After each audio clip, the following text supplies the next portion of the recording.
మనల్ని అందరినీ ఎంటర్టైన్ చేయడానికి డిఫరెంట్ స్టెప్స్ చేయడంలో, వాళ్ళ ఫ్రెండ్స్ కి సపోర్ట్ చేయడంలోను బిగ్ బాస్ లో చూసాం మనం అందరం. ఎవరి గురించి చెప్తున్నాను ఇప్పుడు నేను? టేస్టీ తేజ. Always energetic. మాట్లాడాలా అవుతా? సో హాయ్ అండి.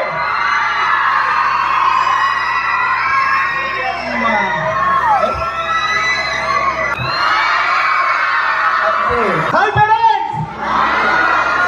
ఓయమ్మా, మీకు ఆప్షన్స్ ఇస్తా. మాటలు కావాలా, పాటలు కావాలా, ఆటలు కావాలా, ఏం కావాలి కోరుకోండి. ఏంటి అన్నీ కావాలా?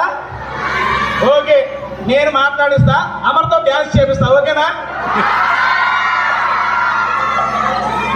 ఓకే, అమర్తో ఏ సాంగ్ చేపిద్దాం?